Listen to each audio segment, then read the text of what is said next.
বন্ধুরা, আপনারা গত পর্বেই দেখেছেন আমরা ক্রোমওয়েলেই একটা পুরো বেলা কাটিয়ে দিয়েছি। কি যে অসাধারণ জায়গাটা। তবে আমরা এখন রওনা দিয়ে দেব মাউন্ট কুক এবং লেক টেকাপোর উদ্দেশ্যে, আর অবশ্যই আপনাদেরকে সাথে নিয়েই যাব।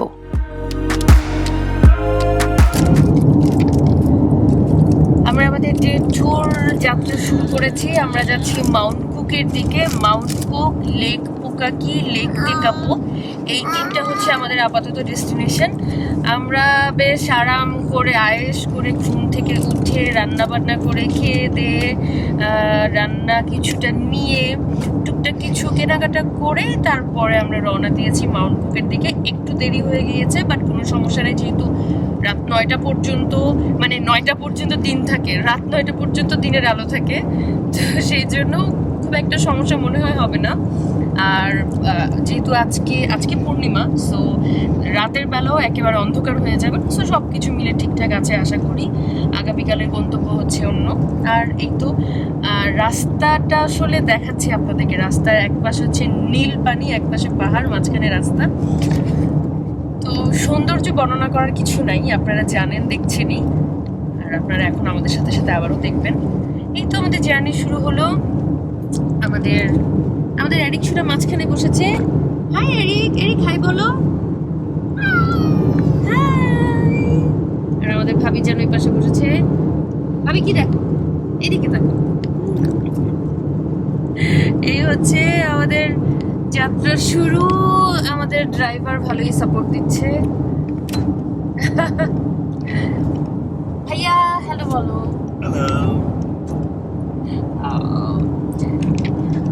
আর এই তো বাহিরে তো চনমনে রোদ উঠেছে। সকালবেলা একটু ক্লাউডি দেখে মন খারাপ হয়ে গিয়েছিল, বাট কোনো সমস্যা নেই, কারণ 10টার পর থেকেই একদম সূর্য ওঠা শুরু হয়েছে এবং চনমন করছে চারপাশে।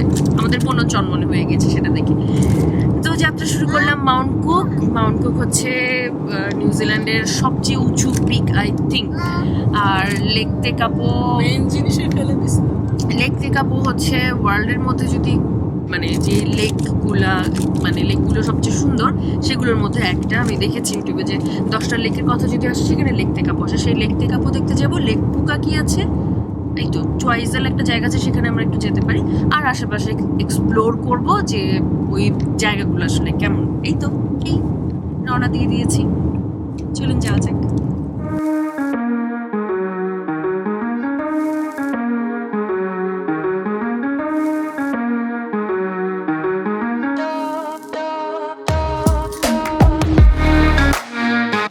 মাউন্ট কুক এবং লেক টেকাপোর উদ্দেশ্যে কুইন্সটাউন থেকে রওনা দিলে পথেই এই ভ্যালিগুলো পড়ে। চারদিকে উঁচু নিচু ঢেউ খেলানো ঘাসের পাহাড়। পাহাড় না বলে উপত্যকা বললেই মনে হয় বেশি সুন্দর শোনায়। আর মাঝপথে থেমে থেমে সৌন্দর্য দেখা আমার বহু পুরনো স্বভাব।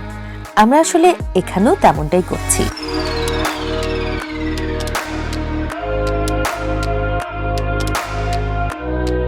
এখন যে পথটা দেখছেন, এটা হলো সিনিক লিন্ডিস পাস। এই রাস্তা আর এর দুপাশের বর্ণনা করা আমার পক্ষে সম্ভব না। আপনারা নিজেই দেখে নিন আর সাথে বুঝে নিন এর অসাধারণ সৌন্দর্য।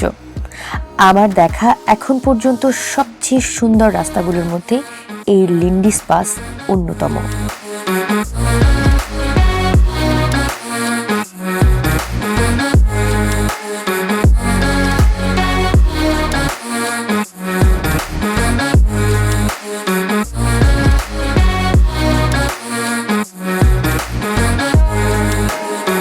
আমরা ফের রওনা দিয়ে দিয়েছি মাউন্ট কুকের উদ্দেশ্যে।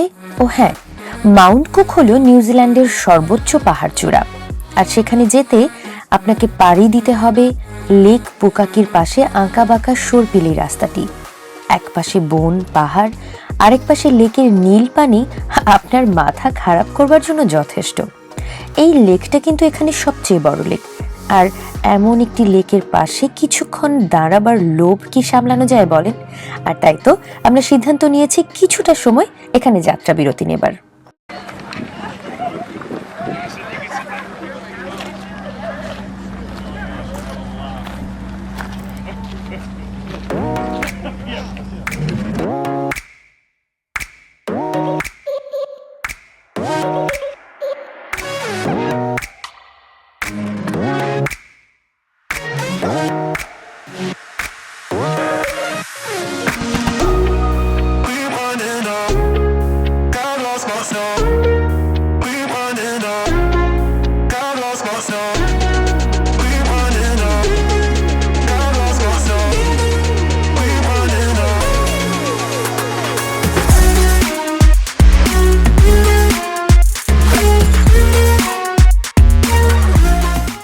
আমরা এই মুহূর্তে আছি একদম লেক পুকাকির সাথে, আর লেক পুকাকির পাশের রাস্তাটাই চলে গিয়েছে মাউন্ট কুক পর্যন্ত। এখান থেকে মোটামুটি মাউন্ট কুক পর্যন্ত এই লেকের পাশ দিয়ে যাবে। আর 3টা প্যারালাল লেক আছে এখানে, একটা হচ্ছে লেক পুকাকি, একটা লেক তেকাপো যেখানে আমরা যাবো এরপর, যেটা হচ্ছে আমাদের অন্যতম ট্যুরিস্ট ডেস্টিনেশন, আর এটা হচ্ছে লেক ওহাউ। 3টা প্যারালালি আছে লেক, আমি চেষ্টা করবো ম্যাপের মাধ্যমে দেখানোর। আর এই 3টা লেকের মধ্যে সবচেয়ে বড় হচ্ছে এটা, দেন তেকাপো, দেন ওহাউ। তো আর সামনে ওই পাশটায় মাউন্ট কুক দেখা যাচ্ছে। মাউন্ট কুকের চূড়ায় এখনো কিছু বরফ আছে, যদি এটা মিড সামার, তারপরে কিছু কিছু সাদা বরফ আমরা দূর থেকে দেখতে পাচ্ছি। আর এখন আমরা মাউন্ট কুকের দিকে যাচ্ছি, সো দেখা যাক যাওয়ার পরের ভিউটা কি হয়। বাট এখান থেকে যেটা দেখতে পাচ্ছি, এটা আমার কাছে মনে হচ্ছে ছোটবেলায় ক্যালেন্ডারে কিছু ছবি দেখতাম, সেই ছবিগুলোর ভিউ বাস্তবে দেখতে পাচ্ছি এখন আসলে।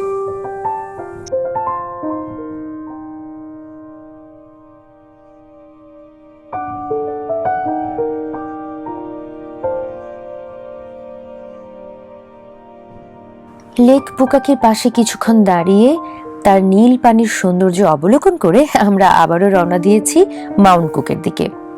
ওই যে দূরে পাহাড়ের চূড়াটা দেখতে পাচ্ছেন না, যেখানে সাদা বরফ জমাট বেঁধে আছে, ওটাই কিন্তু মাউন্ট কুক। আমরা শুধু একটা পাশ দেখতে পাচ্ছি, এটা কিন্তু আরো বিস্তৃত। এটার অন্য পাশে গেলে তখনই বোঝা যাবে এর ব্যাপ্তিটা। যেতে যেতে আমরা আসলে খুঁজে পাচ্ছিলাম না ঠিক কোথা থেকে শুরু করব, কোথায় দাঁড়াবো আর কোথায় যেতে হবে। তবে একটুক্ষণ পরে আমরা আসলে আমাদের গন্তব্য ঠিক করে ফেলেছি।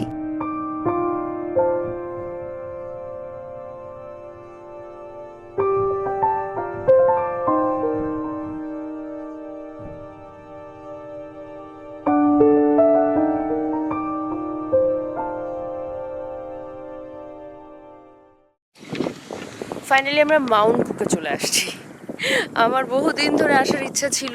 এটা নিউজিল্যান্ডের সর্বোচ্চ পিক, আর মানে এখন একদম বিকাল, তারপর রোদের কি তাপ, তাকাতে পারছি না। এখানে কিছু ট্রেইল আছে মানে এই পেছনে যে পাহাড়গুলো, এগুলো সব একদম বরফে নাকি ঢেকে যায় উইন্টারে।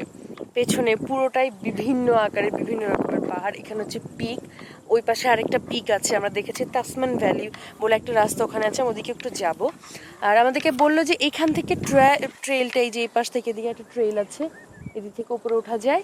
এবং ওই দূরে দেখা যাচ্ছে একটা ক্যাম্প গ্রাউন্ড, ওইদিকে একটা ক্যাম্প গ্রাউন্ডের মতো আছে। ওইখান থেকে হচ্ছে আরেকটা ট্রেকিং ওয়ে বোধহয় এরকম কিছু একটা আছে, যেটা একদম উপরের দিকে চলে যায়। আর এখানে কিছু গাড়ির শব্দ শোনা যাচ্ছে, কারণ মানুষ অনেকে ঘুরতে আসছে। এছাড়া বাতাসের শব্দ ছাড়া আর কোনো শব্দ নেই। যদি দুই একটা সময় একটু গাড়ি ঘোড়া দুই একটা বন্ধ থাকে, বাতাসের শব্দ ছাড়া কিছু নেই। আর বোঝাতে পারবো না যে আকাশের রংটা কি নীল। আকাশের রং নীল, এর মাঝখানে এরকম পাহাড়, এবং এই যে পিকটা পাহাড়গুলোতে, এখানে হচ্ছে বরফ মাঝে মাঝে আটকে আছে। মনে হচ্ছে শক্ত পাথর, কিন্তু না, এটা আসলে জমাট বেঁধে যাওয়া বরফ, যেটা এখন পর্যন্ত বলতে পারিনি। কি যে অসাধারণ, কি যে সুন্দর! এর চেয়ে মনোরম দৃশ্য কিছু হতে পারে বলে আমার কাছে মনে হচ্ছে না। এখানে কিছুটা সময় থেকে আমরা আবারও রওনা দিয়েছি ক্যাম্প গ্রাউন্ডের উদ্দেশ্যে। অবশেষে মাউন্ট কুকের একদম পাদদেশে ক্যাম্প গ্রাউন্ডে চলে এসেছি আমরা। এখানে তাঁবু এবং ক্যাম্পার ভ্যান দুই ধরনের ক্যাম্পিং করারই ব্যবস্থা আছে। আর এখানে ক্যাম্পিং করার একটি অদম্য ইচ্ছা আছে আমার। কোনো এক পূর্ণিমা রাতে পাহাড় আর বাতাসের মধ্যে গভীর রাতে এখানে বসে চাঁদ তারা দেখবার স্বপ্নটুকুকে জিইয়ে রেখেছি আমি সন্তর্পণে। দেরি হলেও এই স্বপ্নটি পূরণ হবে এমন একটি আশা আমার মনের মধ্যে। আর আমাদের আরেকজনে হাঁস দেখতে ব্যস্ত, যদিও এই হাঁসটি উড়ছে না, তবে নিউজিল্যান্ডের এই হাঁসের প্রজাতিটি কিন্তু উড়ে বেড়ায়। সময় সুযোগ হলে অবশ্যই আপনাদেরকে কোনো একদিন দেখাবো।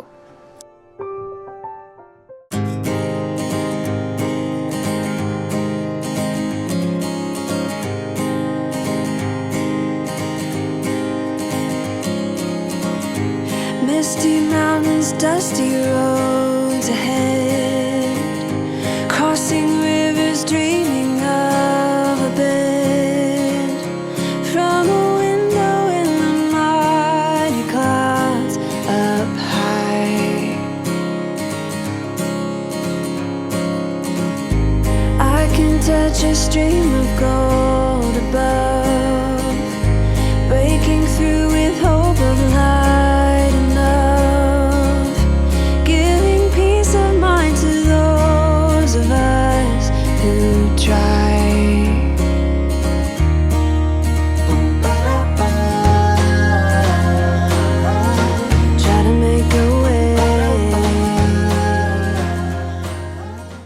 মাউন্ট কুকে কিন্তু কয়েকভাবে ট্র্যাক করা যায়। শর্ট ওয়াক অথবা ওয়াকিং ট্র্যাকের জন্য রাস্তা করা থাকে, সেটি ধরে ধরেই সুন্দরভাবে কয়েক ঘন্টায় ট্র্যাক করে ফিরে আসা যায়। আর আরেকটি হলো ট্র্যাম্পিং ট্র্যাক। এটি একদমই অমসৃণ আর এটার জন্য নির্দিষ্ট কোনো রাস্তা থাকে না। এটি প্রফেশনাল হাইকার অথবা অ্যাডভেঞ্চার প্রিয়দের জন্য একদম সুইটেবল। এই ট্র্যাকটি কখনো কখনো কয়েকদিন পর্যন্ত হয়ে থাকে, মানে যারা এখানে ট্র্যাক করে তারা কয়েকদিন পর্যন্ত এই ট্র্যাকটি করে থাকে। আর এখন যে ব্রিজটা দেখছেন এটা ওয়াকিং ট্র্যাকের জন্য। এরকম 3টা ঝুলন্ত ব্রিজ আছে এখানে, আর তা পার করলেই হয়তো পৌঁছে যাওয়া যায় অসাধারণ সুন্দর তাসমান ভ্যালিতে। আজকে না আমাদের সময় এবং প্রস্তুতি কোনোটাই ছিল না, আমরা আসলে আগে থেকে জানতাম না ব্যাপারগুলো, আর সেই জন্যই আমরা একটা ব্রিজ পর্যন্ত গিয়েছিলাম। তবে অবশ্যই এরকম ইচ্ছা আছে যে সামনে 3টা ব্রিজ পার হয়েই তাসমান ভ্যালি ট্র্যাকে যাব এবং সেই অসাধারণ সুন্দর সৌন্দর্যগুলো অবলোকন করব। আর হ্যাঁ, আপনারা নিশ্চয়ই জানেন প্রথম এভারেস্ট জয়ী স্যার এডমন্ড হিলারি নিউজিল্যান্ডেরই বাসিন্দা ছিলেন। তিনি কিন্তু তার এভারেস্ট জয়ের আগে মাউন্ট কুক এবং এর আশেপাশে মাউন্ট অলিভার এই পাহাড় চূড়াগুলোতেই তার প্রস্তুতি পর্ব সেরেছেন। আচ্ছা, এমন জায়গায় আসলে কার না খুব অদ্ভুত অনুভূতি হবে বলেন তো? বন্ধুরা, আজকের এই পর্বটি বড় হয়ে যাচ্ছে বলে আজ এখানেই শেষ করি। পরের পর্বে আপনাদেরকে লেক তেকাপোতে নিয়ে যাব। আর কেমন লাগছে আমার এই ট্রাভেল ভিডিওগুলো কমেন্টে জানাতে অবশ্যই ভুলবেন না। সেই সাথে লাইক করে, শেয়ার করে এবং সাবস্ক্রাইব করে আমাদের সাথেই থাকুন নিত্য নতুন জায়গা দেখবার জন্য। আজ তবে এখানেই বিদায় নেই, tata. Let the sun shine on the road.